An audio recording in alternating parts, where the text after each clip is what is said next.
So lumabas na nga yung spoiler sa paparating na chapter 367 at mukhang may bagong na-unlock si Asta na bagong anti-magic spell. At ito nga yung pagbabahagi ng anti-magic sa kanyang mga kasamahan. Yes mga lords, binahagi ni Asta ang kanyang anti-magic power sa lahat ng Black Bull member. Except kay Noel dahil wala siya sa Witch's Forest at napaka-stunning nga ng bagong outfit ng Black Bulls dahil umaapaw ang anti-magic sa kanilang katawan.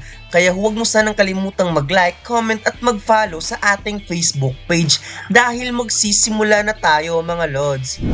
Sa pagsisimula ng chapter ay pinakitang si Damnatio ay unti-unti nang bumabagsak habang naaalala niya ang Wizard King na si Julius Novacrono. Na makikita naman talaga natin na naging malapit sa isa't isa itong si Damnatio at Julius noong sumalakay ang legendary demon sa Clover Kingdom noong naganap ang Speed Kingdom Raid Arc. At naaalala din ni Damnatio ang Black Bulls na iniligtas si Asta noong inakusahan niya ito ng kasalanan dahil sa nagtataglay ito ng kapangyarihan ng isang demonyo. Habang naaalala ni Damnatio ang mga ito, ay kanyang sinabi sa kanyang sarili na hindi niya inakalang ililigtas siya ng Black Bulls at makikitang si Damnatio ay unti-unti nang bumabalik sa orihinal na anyo. At ito yung sinasabi ko mga lods na kahit gaano pa kalakas ang isang paladin, kung matatamaan ito ng anti-magic slash ni Asha, ay wala na, game over na. Kaya gagawin talaga ni Lucius ang lahat upang hindi lang makabalik si Asta sa Clover Kingdom. Sinabi ni Asta kay Damnatio na babalikan daw niya ito, pagkatapos ay agad itong tumakbo sa kinaroroonan ng mga sugatan na kasamahan.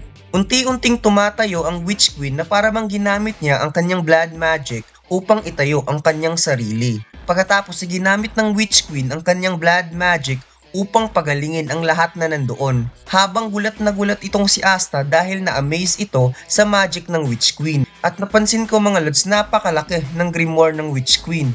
At kahit sa labas ng malaking puno ay naabot ng blood magic ng Witch Queen. At nasa gitna pa nga dito sina Gray at Gauche, mukhang maililigtas talaga ang kanilang buhay at hindi masasayang ang kanilang ginawang sakripisyo upang makabalik lamang si Asta. Sa sumunod na panel naman ay makikitang napaluha nga itong si Sekri dahil sa pagligtas ng Witch Queen sa kanyang buhay na para bang naaalala siguro niya na pang ilang beses nang naligtas ang kanyang buhay.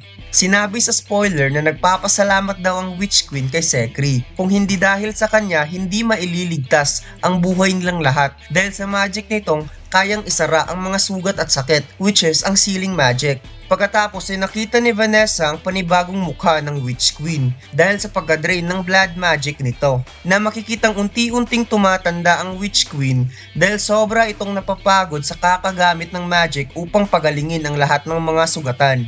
Sinabi ng spoiler na hiniling daw ng Witch Queen kay Vanessa na siya ang magiging sunod na reyna ng buong Witch's Forest. Bigla namang dumating itong si Captain Dorothy na para bang sinuportahan niya si Vanessa na magiging sunod na Witch Queen ng Witch's Forest. Sa sumunod na panel ay nakikita ng Witch Queen sa kanyang bolang kristal ang nagaganap na matinding laban doon sa kaharian ng Clover Kingdom, habang makikitang sabay niyang pinapagaling ang lahat.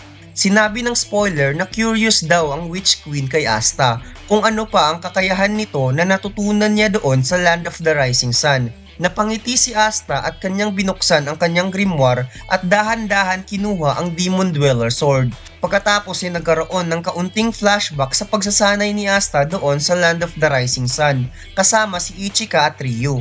Sinabi ng spoiler na nagsimula na daw mag-isip itong si Ryu kung ano pa ang mga kakayahan ng anti-magic ni Asta dahil napansin niya ito sa katana ni Captain Yami na parabang binahagian niya ito ng anti-magic power. At ngayon hindi pa talaga natin ma-explain ng accurate dahil yung spoiler na nakuha ko ay Spanish language. Tinranslate ko na lang into Tagalog kaya medyo mahirap. Mas maiintindihan natin to kapag lumabas na ang full chapter. Sinabi ni Ryu na kayang magbigay ni Asta ng anti-magic sa mga bagay, like katana ni Captain Yami, at maaaring kaya din niya itong ibahagi sa mga tao.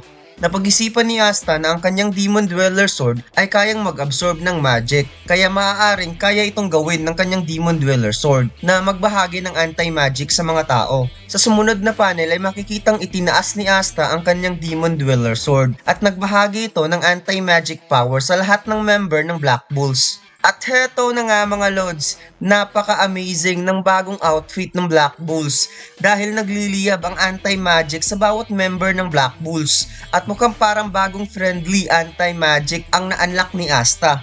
Dahil kung titignan ng maigi, yung apoy ng magic ni Magna ay nagiging itim. At yung lightning magic naman ni Locke ay nagiging itim na rin. Confused lang ako mga lods dahil yung anti-magic ay kayang magpawalang bisa ng magic at mukhang sa pagkakataon na ito ay nagawa itong kontrolin ni Asta dahil kaya niya itong ibigay sa isang tao na hindi mawawala yung magic nila. Sa halip parang nag-combine yung anti-magic at yung magic ng user. Can you imagine mga lods kapag natamaan nila yung kalaban ay hindi lang sure hit effect ang mangyayari kundi makakansila din yung magic ng nakakalaban nila. And it makes sound so cool mga lods kung ganun man ang mangyayari. At mukhang dito lang magtatapos ang ating spoiler mga lods at sana abangan nyo ang full chapter dahil i-review natin yun ng detalyado. At yun lang mga lods, salamat!